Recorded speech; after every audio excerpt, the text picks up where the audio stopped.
mirë se keni ardhur.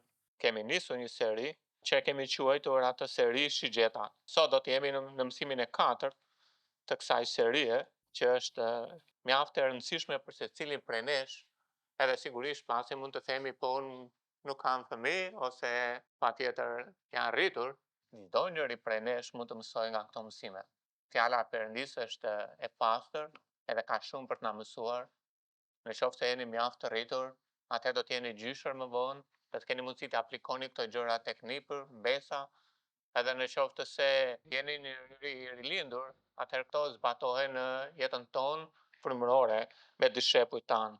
Atë trajnojeni fëmijët tuaj, kjo është pjesa e dytë, edhe ne folëm herën e kaluar për pjesën e parë, e ndërkohë që ne folëm për pjesën e parë, ajo që ishte e rëndësishme ishte që ne morëm atë krahasimin e Perëndisë, si Perëndia e ka krahasuar fëmijët tanë me një shigjet.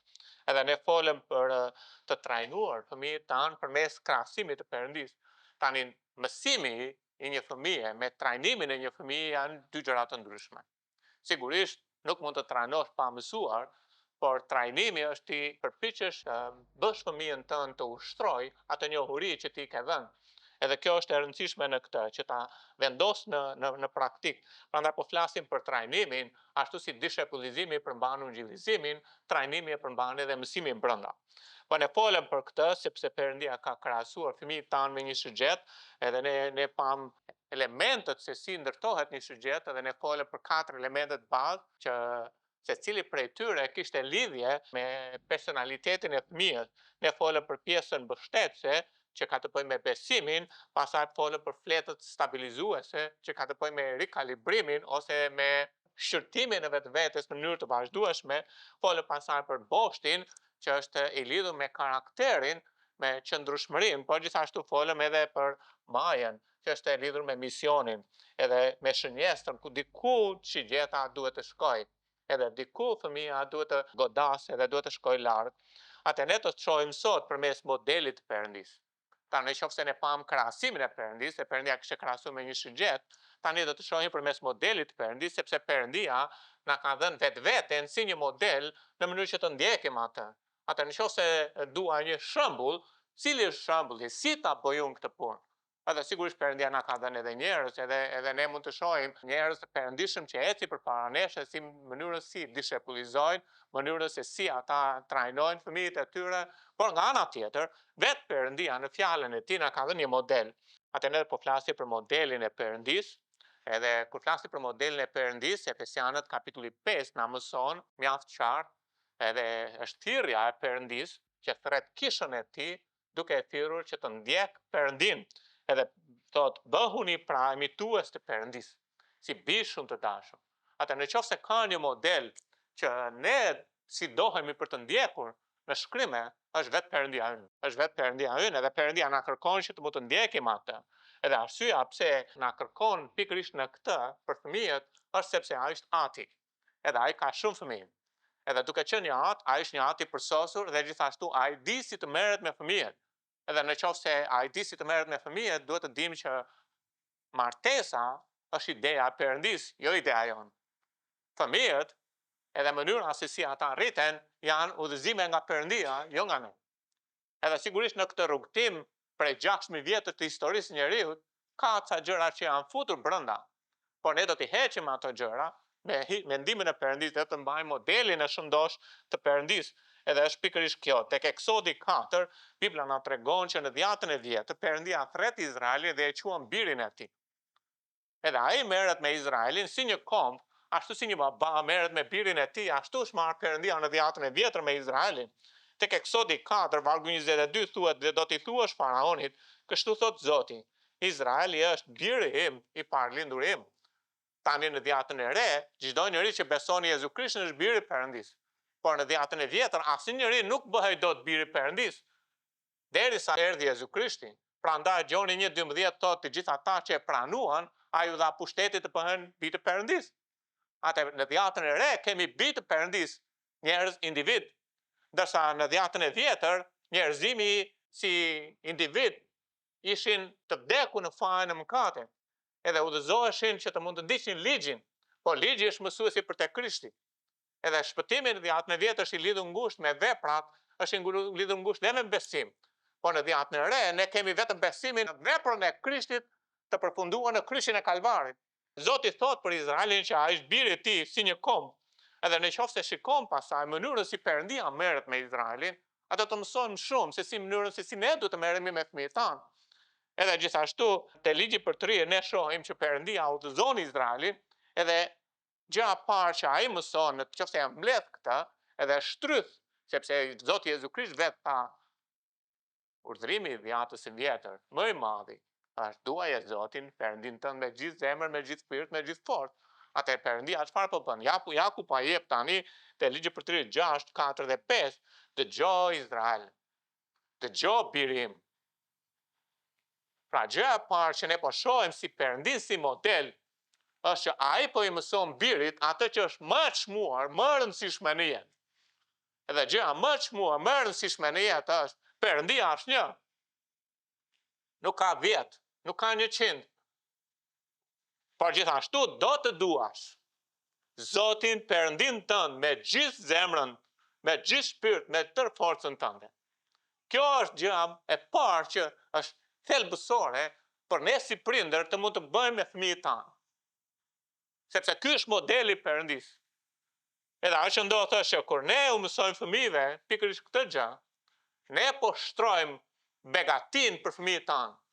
Sepse Perëndia kishte si qëllim që i biri i tij të kishte një jetë të begat, po flas për Izraelin tani. Të kishte një jetë të begat, edhe të kishte një jetë të suksesshme. Dhe mënyra se si mund të kishte një jetë të begat dhe një jetë të suksesshme, fillon me themelin. Themeli është të duash Zotin me gjithë zemër, me gjithë shpirt, me gjithë fortë, me gjithë mendje.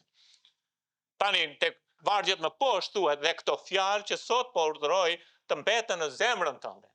Atë Perëndia po mëson fëmijën e tij, ka një gjë që duhet të jetë në zemër.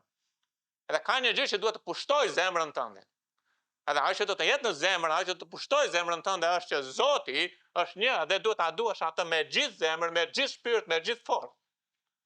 Por Izraeli, si një kom, ai ka brez pas brezi do të jetojë dhe do të jetojë për jetë.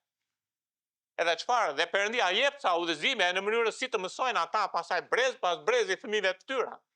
Edhe thotë që do të flasësh për to kur i ulur në shtëpinë tënde, kur ecën rrugës, kur ke rënë në shtrat dhe kur qohesh. Me pak fjalë, Perëndia e thotë, Izrael, birim, ka një gjë që duhet të pushtoj zemrën tënde. Duaj Zotin. Pastaj do të marrësh atë që është në zemrën tënde. Sepse në qoftë se ke në zemër diçka, ti do të jetosh për atë gjë. Sepse zemra jote do të shfaqet, do të zbulohet. Do të marrësh atë që është në zemrën tënde dhe do të mësosh fëmijëve të tu atë që është në zemrën tënde. Po çfarë është në zemrën e Izraelit? Në zemrën e Izraelit është të doj Zotin.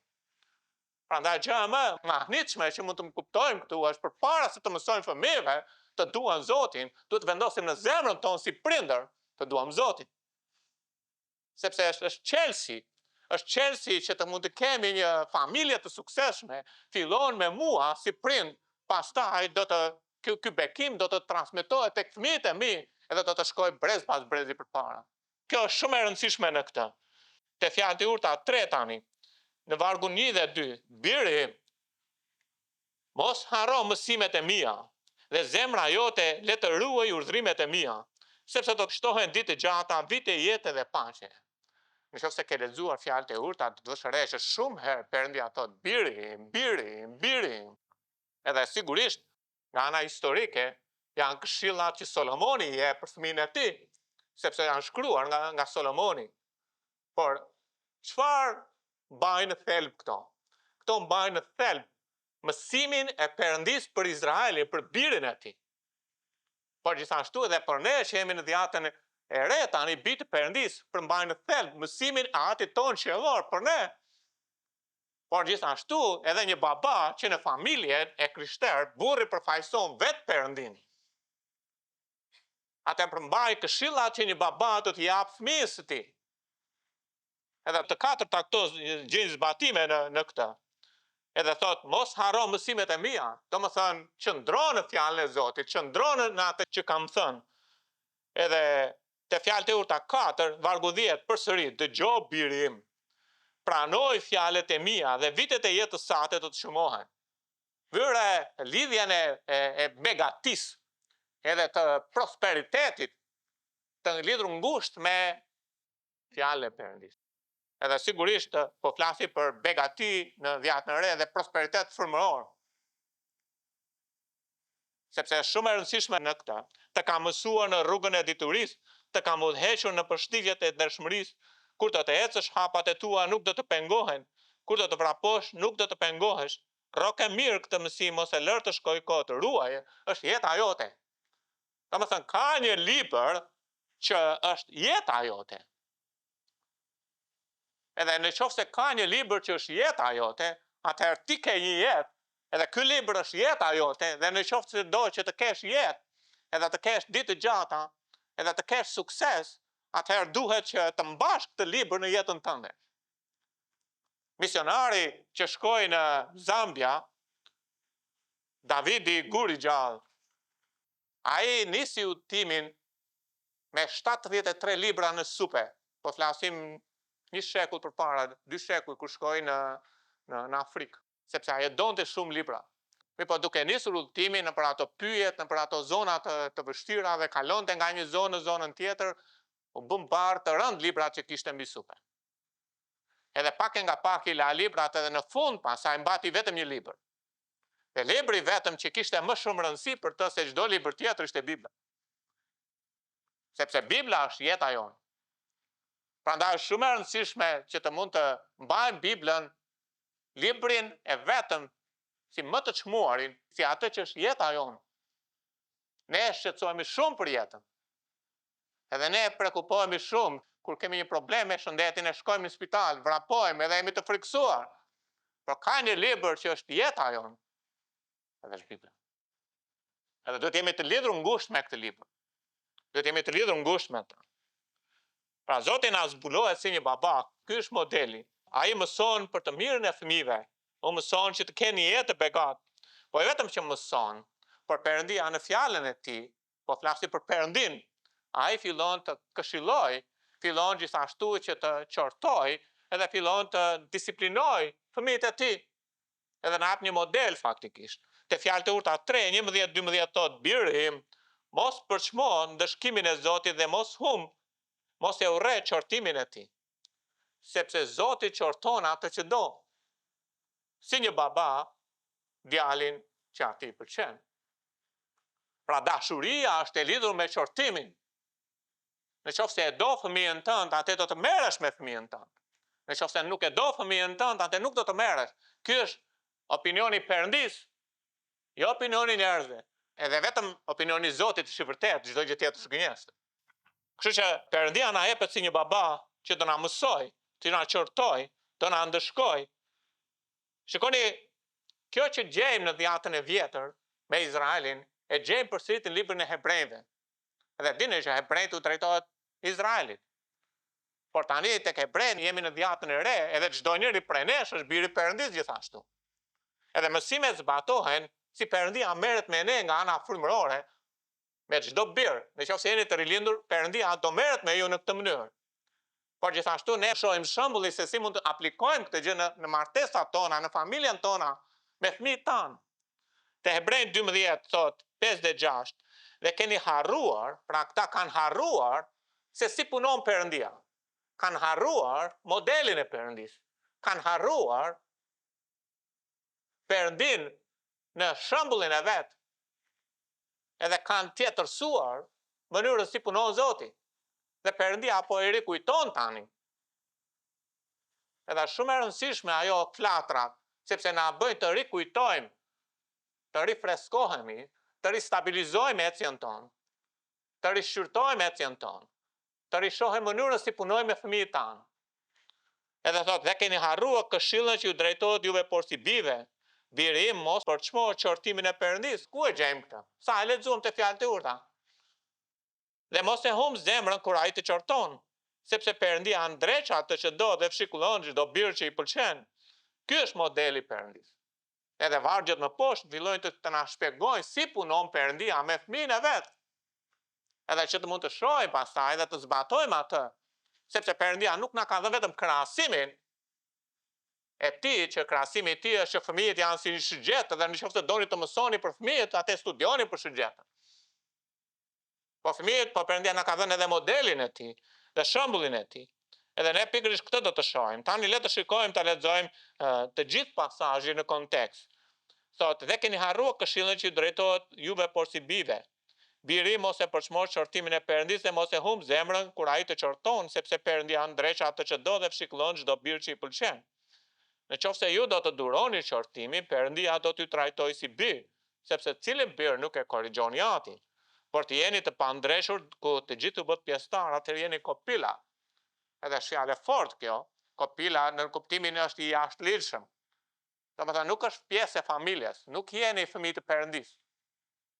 Në qoftë se nuk po ndreqeni, në qoftë se nuk po shikoni Perëndin që po punoni ju, po ju qorton ju, edhe pavarësisht se mund të thoni që jeni të krishterë, keni një problem në vetvete, nuk keni rilindur. Sepse Perëndia punon me bijtë e tij dhe bijtë e tij ndreqen.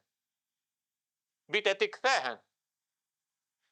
Edhe vazhdon thot, pastaj etrit tan sipas mishit i patë për të na ndrequr dhe i nderonim ata. Është e drejtë përpara Perëndisë të kuptojmë edhe të jemi mirënjohës për prindrit tanë se si punuam me ne. Edhe duhet jemi falendërues për punën e tyre.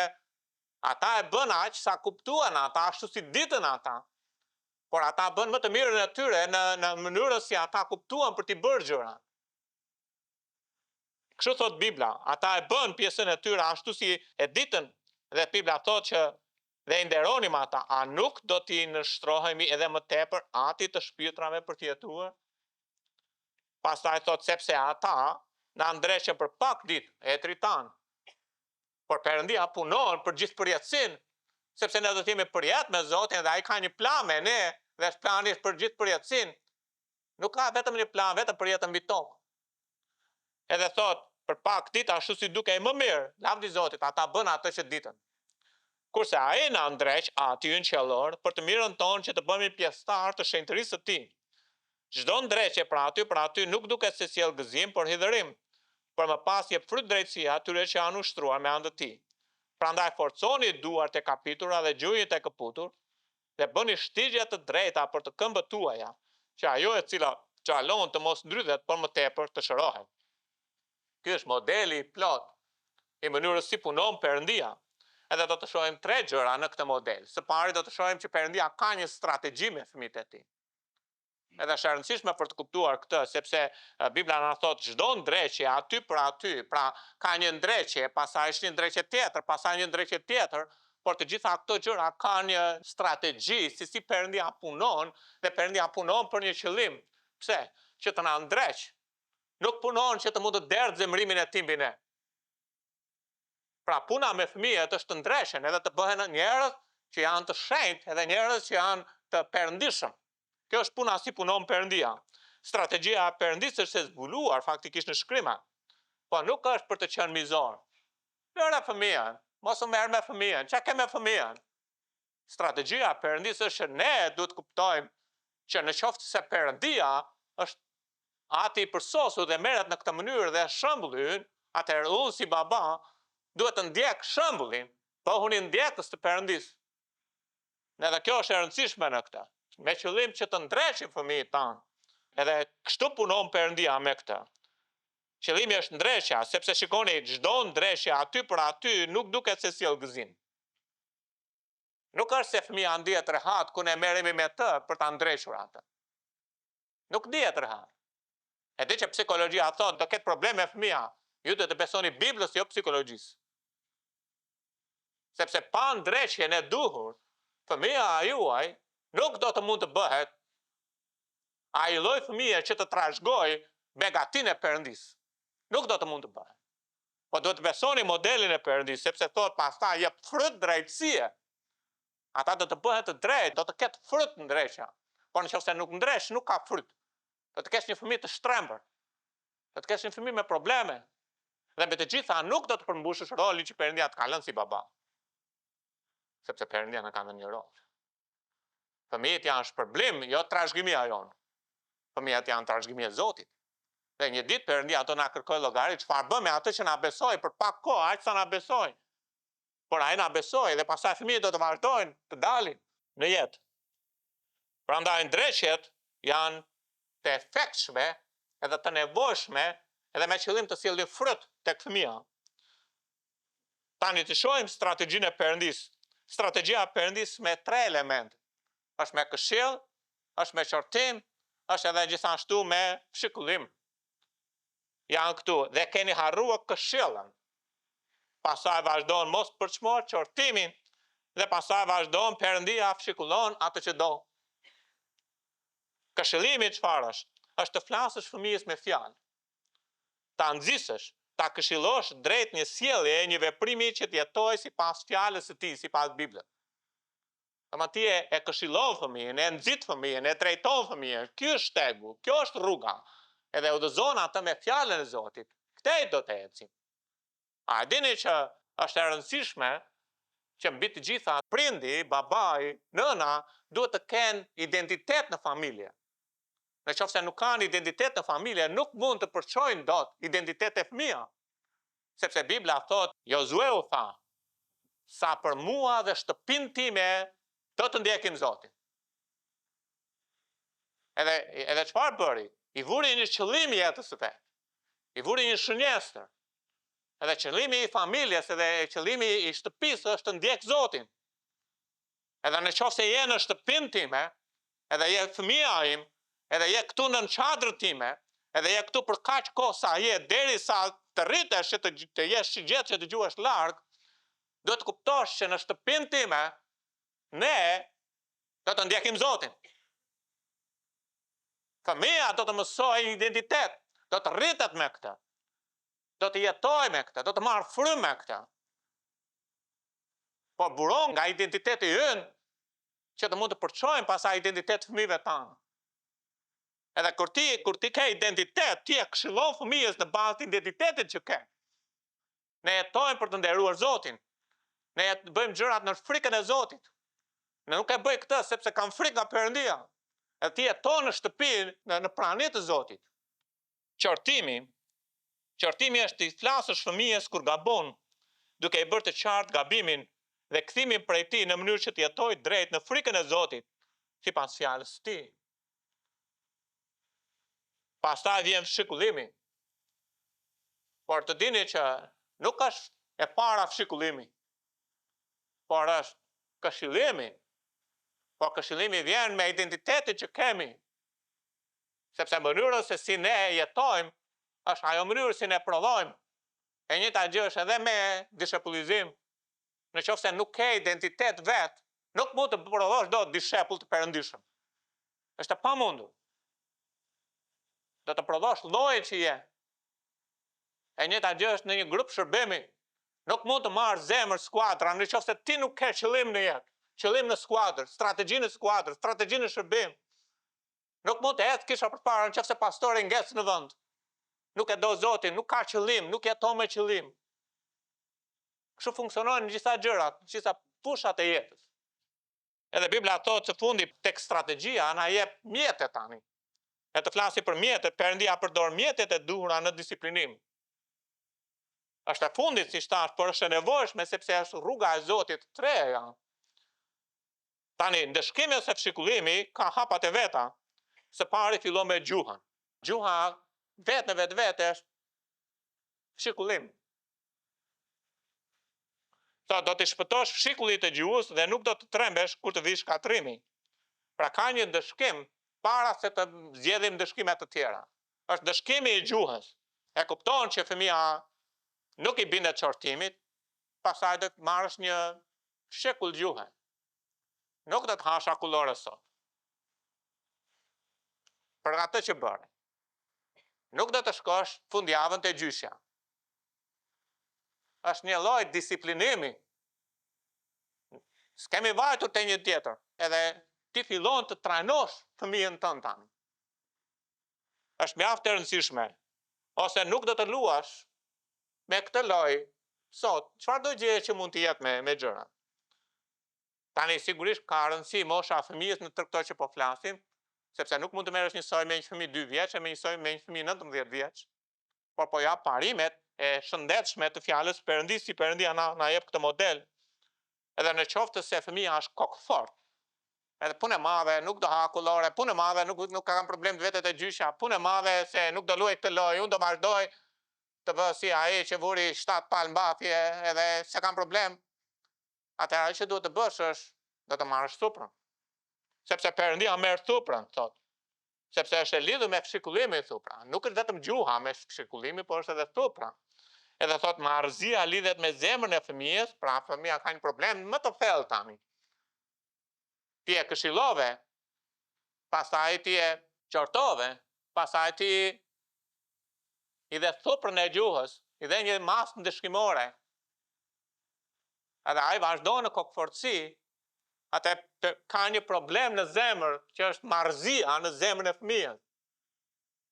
Edhe thot shufra e korrigjimit do të largojë prej saj.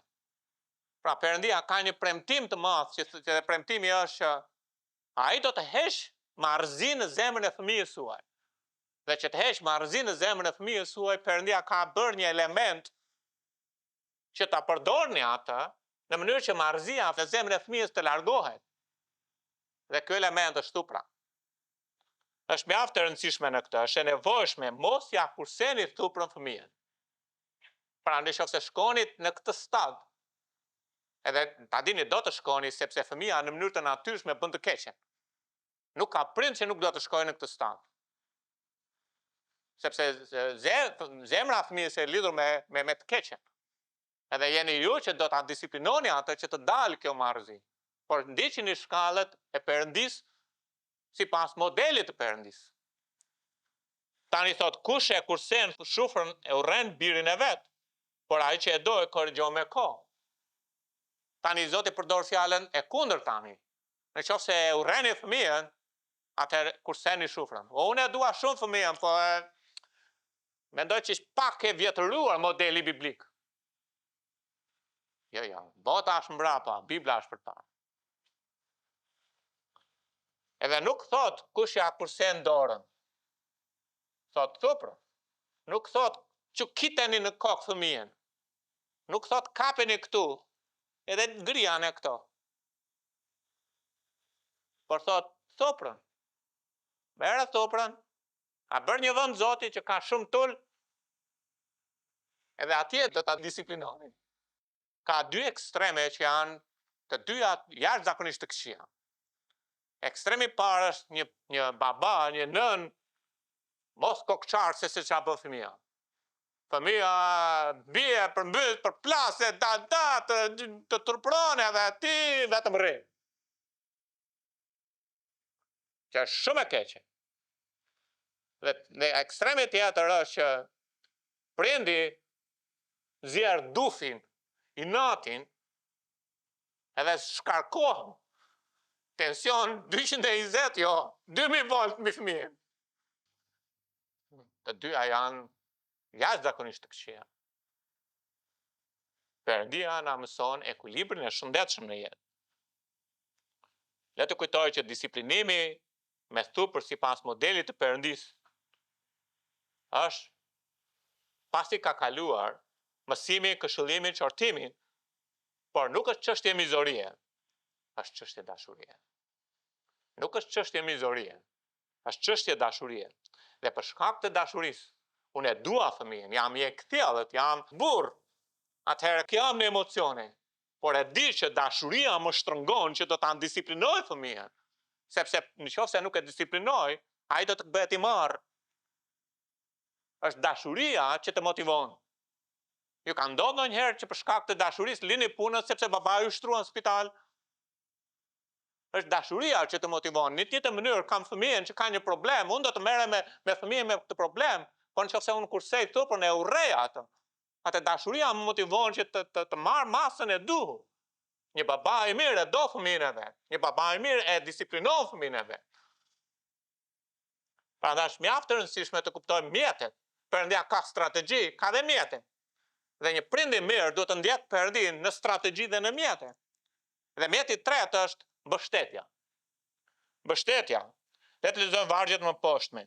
Thot çdo ndreshje për aty nuk duket se sjell gëzim, pra pasi e ke disiplinuar, sepse Zoti në vargje mësipër i ka dhënë të 3 shkallët, edhe thot, po pasaj thot, jep frut drejtësie. Tani vini re vargu 12.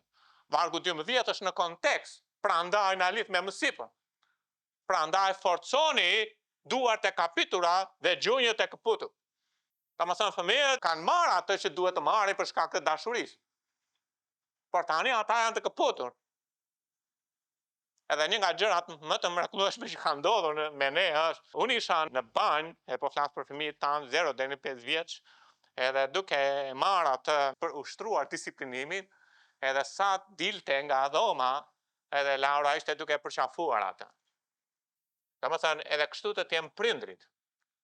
Domethënë disiplinimi ka pjesën e vet, por gjithashtu ne duhet t'i japim zemër dhe t'i inkurajojmë fëmijët që ne i duam.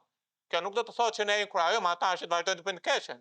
Ne do të përmbushim këtë, forconi duart e kapitura dhe gjunjët e këputur. Shikoni te fjalët e Urta 12:25, thotë shqetësimi në zemrën e njeriu të rrëzon atë, por një fjalë e mirë e gëzon atë. Edhe për këtë po flasim që bas disiplinës duhet të ofrojmë mbështetje emocionale për fëmijën tonë. Kjo mbështetje nuk është që, domethënë, do të thosh fëmijët, e di çfarë, shko mbyllur në dhomën tënde. Edhe mund ta bëjmë këtë. Po nuk po thot këtë Bibla.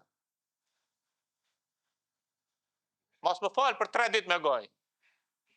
Mos më del përpara. Ne mund të kemi kulturën tonë si reagojmë. Po Perëndia na jep modelin e tij. Ai thot mbas disiplinimit, jepi fëmijës tënd mbështetje emocionale. Forcoj këmbët që janë këputur. Forcoj duart. Edhe në qoftë se jemi prindër të rritur, duhet të ndjekim Perëndin. Por nuk do të thotë që vetëm po e forcoj atë pa disiplinim, mos i ngatroni gjërat. Duhet bërë të tëra gjërat në mënyrë që të funksionojë. Duhet të jemi si babai me djalin plank prishës, që kur ai u kthye, ai e mori e përqafoi. Tani pika tjetër për mjetet është orientimi. Pra ke përdorur gjuhën si një masë disiplinore. Mos shko këtje, nuk do të shkosh këtje, nuk do të bësh këtë, nuk do të bësh atë, okej. Pastaj në qoftë se e shkok fort, atë do të përdorësh suprën. Edhe do të disiplinosh atë. Nuk do të fërkosh të ndenjura, do ta disiplinosh. Edhe jo dorën. Edhe pasi ta disiplinosh atë, do të japësh mbështetje. Po pasi të japësh mbështetje emocionale, pastaj ka edhe një hap të katërt. Dhe hapi 4 është orientimi. Qëllimi është që ta marrë fëmijën edhe ta orientojë që të eci në shtegun e drejtë. Pra e mora përpara dhe ngushëllova dhe e dhash zemër. Pastaj unë do të flas me të. Në mënyrë që çfarë? Të sigurohem që ne do të ecim në këtë shteg tani. Nuk do të ecim mbrapa, do të ecim përpara. Sepse shikoni çfarë thot. Vargu tjetër thot, dhe bëni shtigje të drejta për këmbët tuaja, që ajo që çalon të mos ndrydhet, por më tepër të shërohet. Përsëri në kontekst atë duke marrë fëmijën edhe duke bërë shtigje të drejta në mënyrë që fëmia të mund të eci e të mos bjerë në të grop në mënyrë të vazhdueshme. Pra unë po punoj me atë që ai të ketë personalitet që të ngrihet dhe të vazhdojë përpara. Nuk është vetëm thjesht i dhash krahun, i dhash përqafë edhe është patjetër kjo, po shkon më tutje se kë. Pra të shërohet. Ky është qëllimi. Shikoni te para Samuelit 12:20 thot, Samueli ju përgjigj popullit, mos u friksoni, edhe se keni bërë gjithë këtë të keqe. Pra, domethënë ata Izraeli ishte birë Perëndis. Edhe Samuel është profet, e profet pikturon fjalën e Zotit. Edhe ata kanë bërë një të keqe, ata kanë hedhur poshtë Zotin, edhe kanë marrë një mbret. Edhe Samueli thot, edhe pse keni bërë, edhe ajo që po aplikon është po fillon të shtrojë rrugën që Izraeli të mund të eci tani. Sepse Zoti bumbulloi pak vargje më sipër dhe tregoi që edhe dërgoi shi në kohën e të korrave që ata kishin bërë një të keqe të madhe, dërgoi thuprën. Shiu në të korra, di çfarë bën shkatron të korrat. Zoti dërgoi thuprën. Po pas thuprës pasaj Zoti ia afroi pranë vetes Izraelin. Edhe po gjithashtu shtroi rrugën që mund të ecë përpara.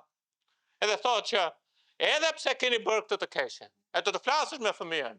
E kjo është e keqe, edhe pse, edhe çfarë, ne do të çohemi, ne do ngrihemi, ne do të shërbejmë Zotit. Ne do të ecim me Zotin. Pra kjo është ajo që po flasim. Domethënë, ndihmoje fëmijën në mënyrë biblike, jo në mënyrë filozofike si bota.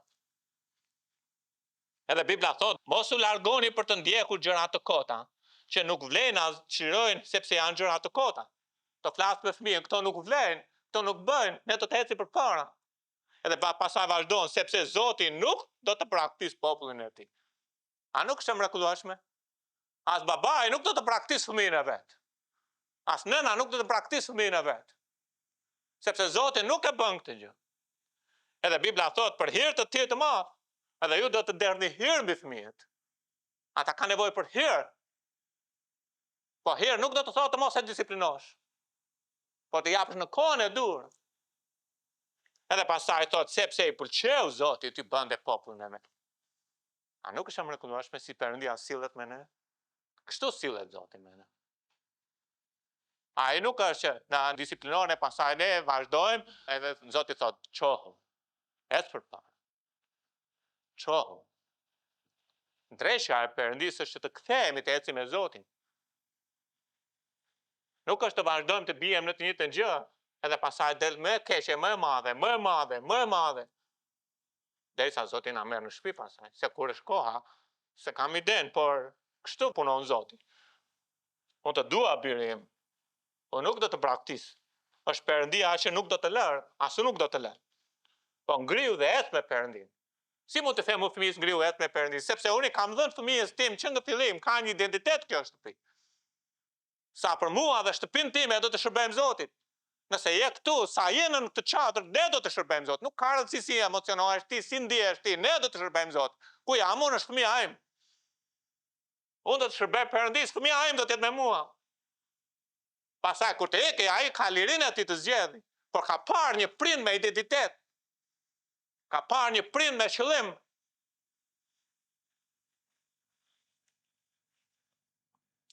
Pika e tretë është, Perëndia ka arsyet e duhura. Pra Perëndia ka strategjitë e tij. Perëndia ka mjetet e tij. Dhe Perëndia ka dhe arsyet e tij. Dhe arsyeja nuk është të derdhë zemërimin e tij mbi fëmijët e vet. Nuk është as kjo arsyeja që një prind duhet të bëjë me fëmijën. E kuptoj që ndonjëherë nervat tona janë tendosur, edhe mund të gabojmë në zemërim, por nuk duhet të gabojmë atë. Mbaj mend një herë kur kam gjuajtur një nga fëmijët ka patur rastin të gjuhet i pari me pëllëm, edhe ka qenë fëmia i parë, që i dytë së gjuheta më pas. Por mbaj mend kur e gjuajta, atëherë kuptova që bëra gabim, e thash nuk do të gjuaj më fëmijën. Dhe nuk kam përdor ngritur më dorën kundër fëmijës. Edhe as nuk e kam disiplinuar më pas moshës 5 vjeç. Me thu për pas. Sepse në qoftë se e ndresh fëmijën, e ndresh që kur është i vogël. Fëmia është bërë si mbreti. Ose do biesh përmbys përpara tij e do t'i plotësosh dot tek, ai është mbreti. Nam, nam. Sa të bjeri tërmet, më mirë jepja. Ose do të bësh kokën më të fortë se ai. Dhe do t'ja thyesh kokën.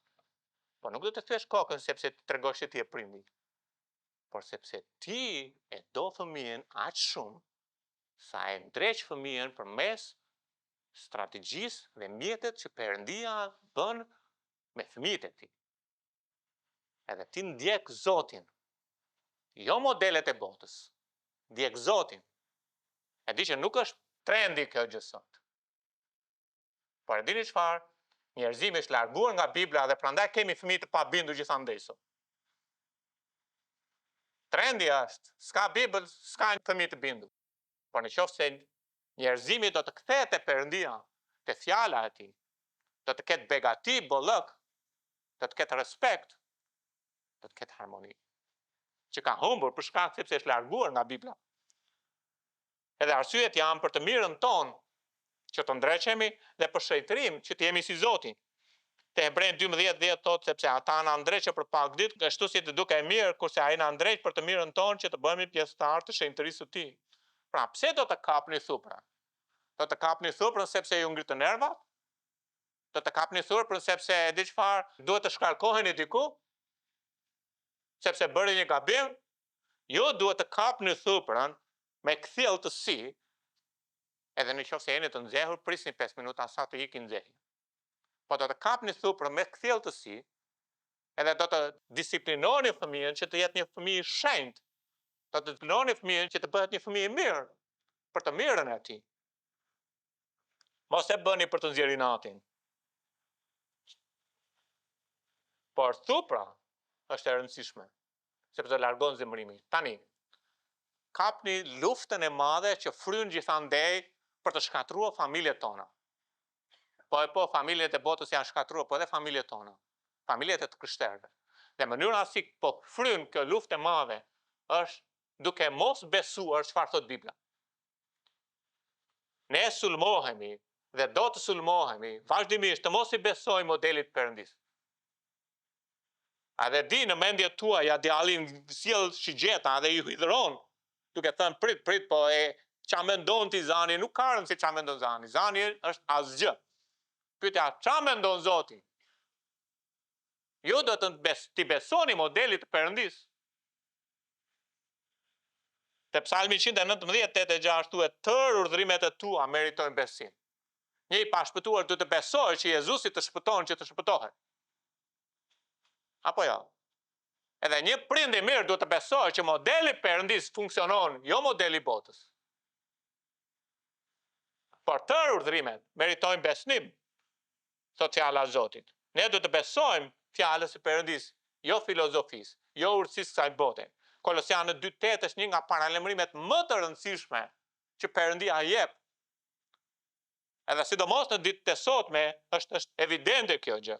Tregoni kujdes të mos ndokush ju bën prenë e tij me anë të filozofisë, me mashtrime të kota sipas traditës së njerëzve, sipas elementeve të botës dhe jo sipas Krishtit.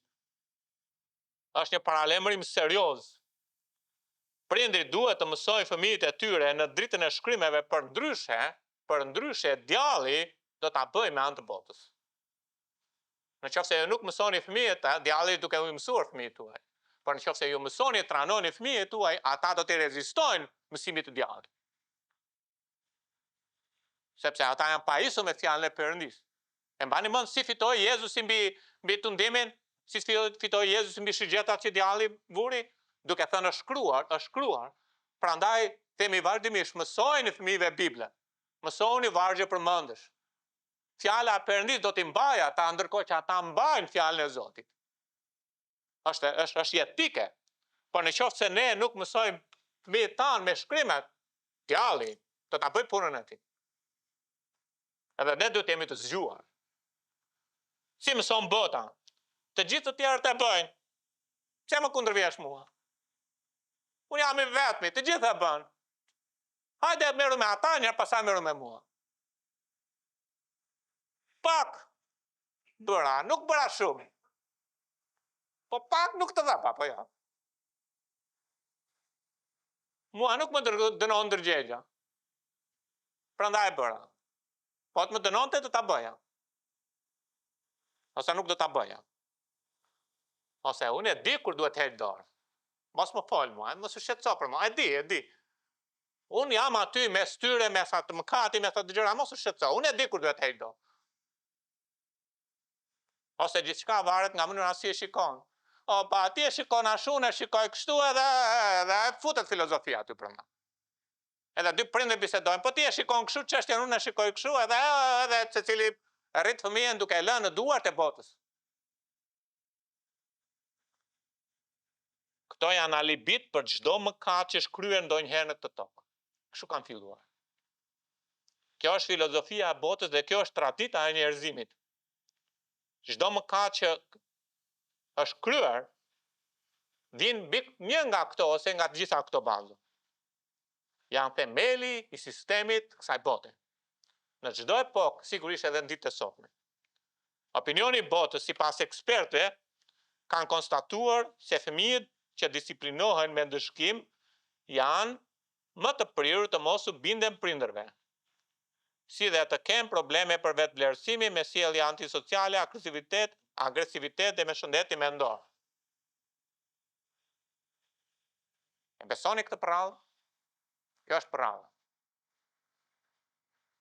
Edhe di që këto çdo shkollë ka një sociolog tani. Dhe ju mësoni juve se si ti tjetërsoni fëmijët. Filozofia e botës mbështetet në rrënjë me metodën induktive. Ja dhe jap një shembull edhe nuk do të zgjas shumë me këtë, por është e drejtë që qeveria të marrë në kontroll fëmijët. Pse? Pse të marrë fëmijët në kontroll? Sepse Perëndia ka dhënë familjen dhe nëse qeveria prish familjen, atëherë do të thotë që djalli arriti të prish atë që Perëndia kishte krijuar. Kapni rrënjë ku shkojnë gjërat. Edhe arsyeja është sepse ka një rast një babash i dhunshëm. Po 99 që ishin sakt. Apo ta tjetërsojmë. Kështu punon bota. Është e drejtë kur është kelja në martesë, sepse ka raste kur bashkëshortja se bashkëshortja është ndjerë emocionalisht i vetmuar. Që të bën ai shkreti? Kishte nevojë për mbushullim, kishte nevojë për të hequr vetmin. Nuk pajtoni me të dytën, mos u pajtoni as me të parën. Atë mos u pajtoni as me filozofinë. Kështu i kanë rrënjët. Nuk jam këtu për të studiuar filozofinë, po kuptoni, gjykojni gjërat në dritën e Biblës të gjitha. Nuk po legjitimitojmë apo i japim dhunës të drejtë ligjore. Por Perëndia punon në strategjinë e tij dhe me metodat e tij dhe bota punon kundër Perëndisë. Bibla kur nuk flet për dhunshmëri, po flet për korrigjim. Bibla nuk flet për pandjeshmëri, po flet për trajnim. Por mos ndiqni filozofinë e botës. Shikoni çfarë tha Jezusi. Jezusi, ai që vdiq për ne, ai që mbarti gjithë mëkati për ne, ai që na do aq shumë sa dha gjithçka. Unë të gjitha ata që i dua, i qortoj dhe i ndëshkoj. Pra, banë qortim dhe ndëshkim bashkë. Pra ndaj i zellshëm dhe pendohu. Jo më të zgjidhni të bëni si të doni, por e keni vendosur fëmijën ose në dorën e Zotit, ose në dorën e botës. Kur keni vendosur në dorën e Zotit, po ndiqni modelin e Perëndisë. Kur keni vendosur në dorën e botës, po ndiqni psikologjinë dhe filozofinë që është ndërtuar me gjithë sistemin arsimor në këtë planet. Fëmijët tuaj nuk janë bashkëmoshatarë tuaj. Ulesh me një fëmijë dhe flet që të mund të jetë bashkëmoshatar. Çfarë do bëjmë? Çfarë vendimi do marrim? Ai është fëmijë. Ai do marrë gjërat që do për lodra, çfarë do ai? Fëmija është shigjeta që Zoti ta ka besuar. Ti e prindi edhe ti do të trajnosh fëmijën derisa ai të rritet, ndërkohë që rritet ai do të ketë karakter, ndërkohë që formohet karakteri, ti je në krye, ashtu si Perëndia të ishte përmes teje, sepse burri përfaqëson Perëndinë në familje. Filozofia mëson shumë gjëra të mbrapshta. Edhe na i shplan trut edhe neve të krishterëve sepse rrim larg Biblës. Por duhet të jemi të efëm. Urtësia është të zgjedhësh të besosh Biblës dhe të përfitosh nga gjitha premtimet e mrekullueshme që Perëndia ka dhënë në fjalën e tij, ndërkohë që i besoni Biblës do të korrni ato përfitime që Perëndia ka dhënë. Fjalëtorët e 22:5 thot marrëzia lidhet me zemrën e fëmijës. Por shufra do ta largoj atë marrëzi. Pastaj thuhet fjalëtorët e 23:13-14 mos ja kurse korrigjimi i fëmijës. Edhe sikur ta arrash me thupër, ai nuk do vdes. Do ta arrash me thupër, por do të shpëtosh shpirtin e tij nga sheoli. Kur ti disiplinon fëmijën, që ai është i vogël, 0-5 vjeç, edhe ti e merresh me atë. Edhe ti e disiplinon atë. Ti po i mëson atij që gabimet kanë pasoja. Dhe kur po i mëson që gabimet kanë pasoja, kur ai të rritet, ai do të përballet me Perëndinë, që Perëndia do të thotë mëkati ka pasojë. Dhe kur të përballet me mëkatin që ka pasojë, ai do të kujtojë që po, e di çfarë është pasoja, sepse e di çfarë un kam bërë gabim, edhe im atë më ndreqi. Edhe Perëndia, nëse unë nuk kujdesem ta shoh mëkatin siç është, do shkoj në ferr. Edhe Bibla thotë do të shpëtosh shpirtin e tij. Sigurisht, ai ka vullnet të lirë, por mënyra si ne rrisim fëmijët, po i paraprim shpëtimit të tyre. Por nëse ne nuk rrisim drejt fëmijët e tyre, ne po humbim fëmijët tanë. Dhe ata nuk do shpëtohen. Prandaj është serioze. Unë nuk e di si t'ju a them sa rëndësishme është ta hiqni nga mendja ju çdo gjë që është filozofie. Edhe të flakni atë në kosh të plerave. Edhe të mbani atë që është fjala e Perëndis në mendjen tuaj, edhe të mprithni mendjen tuaj vetëm me fjalën dhe duke besuar vetëm Biblën.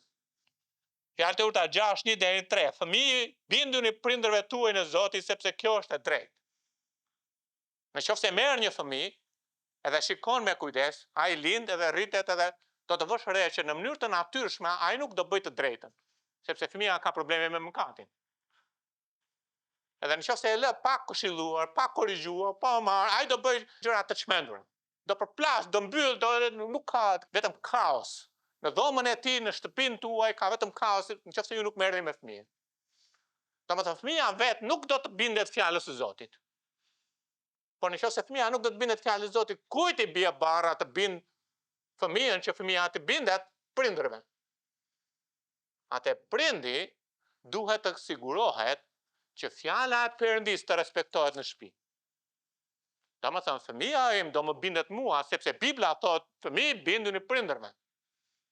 Atëherë unë do të sjell nder në shtëpinë time, duke i thënë fëmijës tim, ti do të më nderosh mua, ti do të më bindesh mua, dhe nëse nuk e bën, atëherë unë do të ndjek modelin e Perëndis. Sepse në shtëpinë time fjala do të nderohet. Si nderohet fjala? Kur ti më bindesh mua. Po unë nuk e bëj sepse dua të më bindesh. Po unë e bëj sepse Perëndia duhet nderohet në shtëpi. Kanë dy gjëra të ndryshme në këtë mes. Motivi përcakton veprimin. Atëherë nëse ndodh që unë shqetësohem që Perëndia im po çnderohet në shtëpi, edhe kur fëmijët përplasin edhe nuk binden edhe janë të rebel ndaj prindërve, emri Perëndis po çnderohet në atë shtëpi. Ju po çnderoni Perëndin. Ne po e çnderojmë Perëndin. Shkrimet po i hedhin poshtë. Edhe Bibla të vazhdojmë më poshtë prandaj. Sepse ne do të mësojmë respekt. Fëmia do të mësojë të ketë respekt. Të ketë respekt për baban, të ketë respekt për nënën. Nuk mund të flasi çfarë të doj. Nuk mund të bëj çfarë të doj. Do të ndjek fjalën e Perëndis dhe unë si një baba do të udhëzoj fëmijën e mi sipas fjalës së Zotit, të eci sipas rrugës së Zotit dhe rruga e Zotit në fjalën e tij.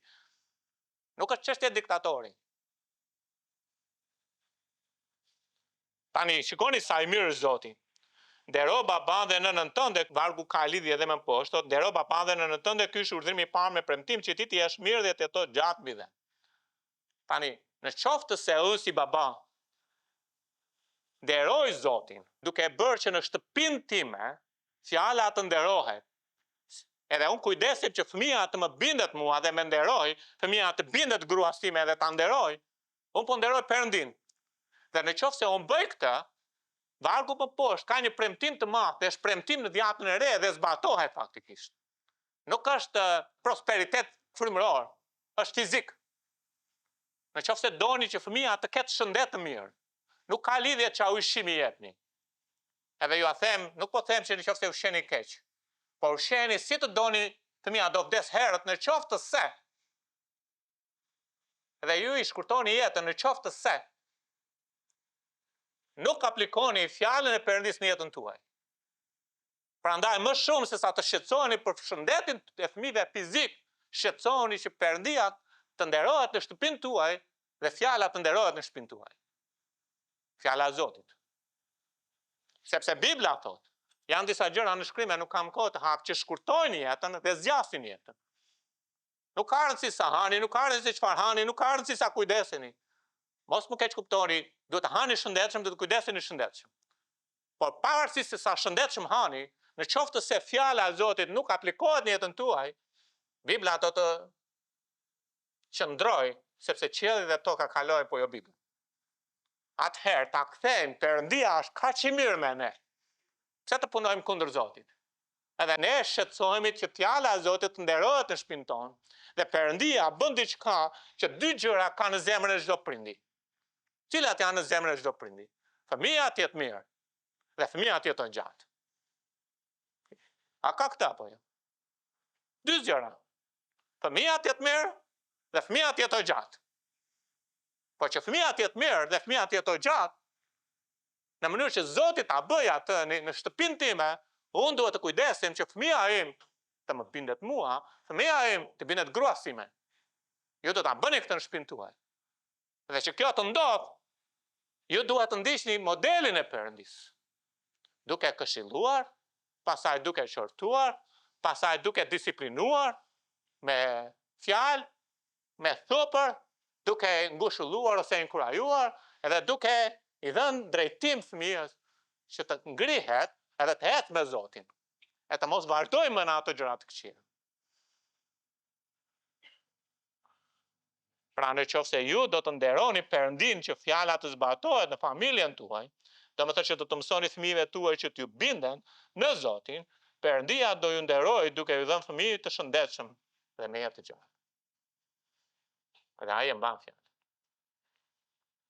Tani kuptoj që le të kujtojmë qëllimin e Perëndis, e ta mbyllim, që të arrish të shkosh, se folëm si shigjeta, se dy mësimet janë së bashku. Edhe javës kaluar dhe i sotëm, që të arrish të shkosh aty ku nuk shkon dot vetë. Prandaj Zoti na jep fëmijë. Ne të gjuajmë larg. Te 2 Korintasit 3 thotë, ju jeni letra jone shkruar në zemrat tona e njohur nga të gjithë njerëzit. Pali fitoi Korintasit edhe punoi me ta, edhe pastaj Pali ishte diku tjetër duke shërbyer misionar, po Korintasit ishte letra. Ashtu si fëmijët janë pasqyra e prindërve kudo që shkojnë. Janë letra e lexuar nga të gjithë. Janë ambasadorët e prindërve fëmijët. Edhe ata shkojnë larg, kudo që do të shkojnë ata, janë ata aq larg sa ti nuk e shkuar, nuk shkon dot atje. Gjithashtu e dyta është që puna e Perëndis të mos ndalojë tek ty.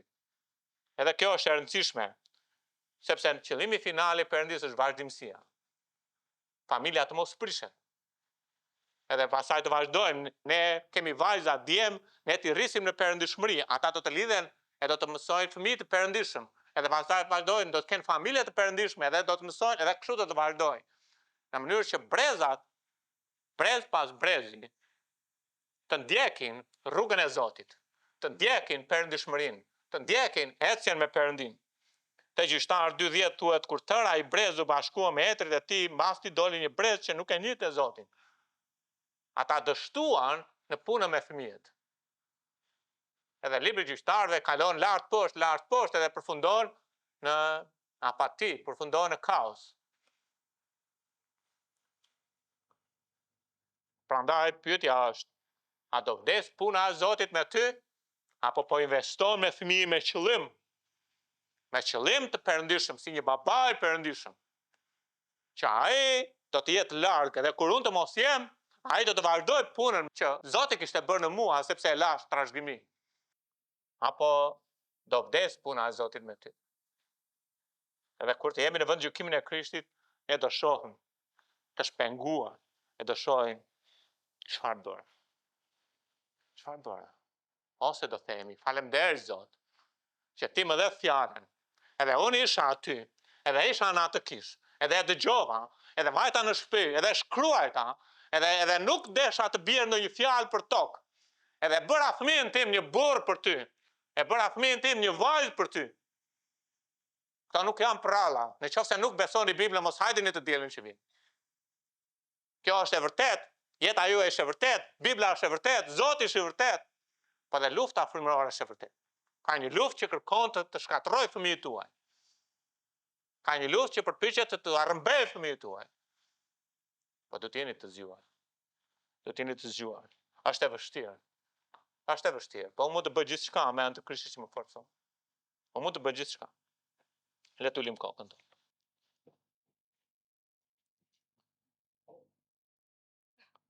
A mund të shërtojmë veten ku jemi me modelin se si ne po ndjekim në familjen tonë me fëmijët tanë.